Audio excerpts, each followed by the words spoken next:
mengemudikan mobil sendiri keluar untuk berbelanja. Namun, tanpa sengaja terjebak dalam pengejaran puluhan mobil mewah. Wanita itu segera turun dari mobil untuk memeriksa keadaan. Namun, saat dia melihat logo mobil mewah itu, dia terkejut dan membisu di tempat. Melihat mobil-mobil mewah itu, dia tahu tidak mampu membayar, bahkan jika bangkrut total. Saat dia merasa frustasi, tiba-tiba sekelompok orang berpakaian hitam turun dari mobil di depan.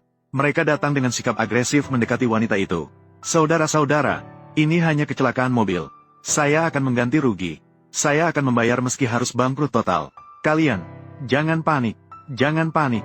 Namun, pihak lain justru meminta maaf kepada gadis itu. Mereka juga membungkuk dalam-dalam kepada wanita itu. Mereka mengklaim bahwa mereka tiba-tiba mengerem sehingga menyebabkan tabrakan ini. Mereka bahkan tidak meminta ganti rugi. Mereka menanyakan apakah dia merasa terkejut, dan juga menawarkan kompensasi untuk kerugian emosional gadis itu. Ini membuat wanita itu bingung. Saat itu, gadis itu menemukan bahwa di dalam mobil mewah itu adalah suaminya yang baru saja dia nikahi secara kilat. Ternyata beberapa hari yang lalu, wanita itu sedang berdiskusi tentang pernikahan dengan mantannya. Pacarnya justru meminta agar dia menanggung tanggung jawab pembayaran hipotek. Namun, dia tidak berniat menambahkan namanya di akta properti. Permintaan ini membuatnya merasa sangat tidak puas dan kecewa. Dalam kemarahan, gadis itu memutuskan hubungan dengan mantan pacar yang tidak bertanggung jawab. Namun, pacarnya menganggap dirinya sebagai seorang dokter yang brilian. Sementara gadis itu hanyalah seorang yatim piatu yang ditinggalkan oleh orang tuanya. Dan memutuskan hubungannya. Dia sama sekali tidak bisa menemukan pria yang lebih baik dari dirinya.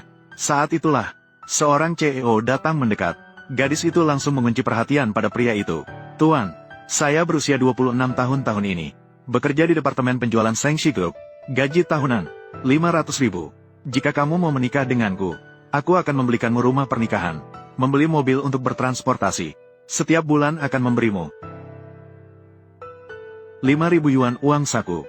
Namun, CEO itu menatap wajahnya dengan terpesona.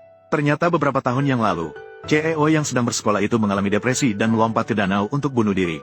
Namun, dia diselamatkan oleh gadis yang memiliki rasa keadilan yang tinggi di tengah kerumunan.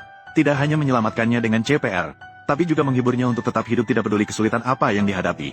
Saat itu, di dalam hati CEO muncul perasaan suka yang dalam terhadapnya. Tak disangka hari ini dia malah mengajukan untuk menikah. CEO khawatir wanita itu akan berubah pikiran. Dia segera menggenggam tangannya untuk pergi mendaftarkan pernikahan. Di sebelah, mantan pacar itu mengejeknya karena hanya mencari pria yang mengandalkan wanita secara finansial. Wanita itu berusaha untuk mempertahankan harga dirinya. Dia berbohong bahwa dia adalah CEO yang bernilai triliunan. CEO terkejut mendengar itu. Dia mengira gadis itu mengenali identitasnya. Tapi sebelumnya, mereka jelas tidak memiliki hubungan apapun. Namun, mantan pacar itu tidak mempercayai kata-kata gadis itu. Hanya karena CEO dikenal sangat misterius. Hanya sedikit orang yang pernah melihat wajah aslinya. Dia bahkan mengejek wanita itu sebagai seorang penjual yang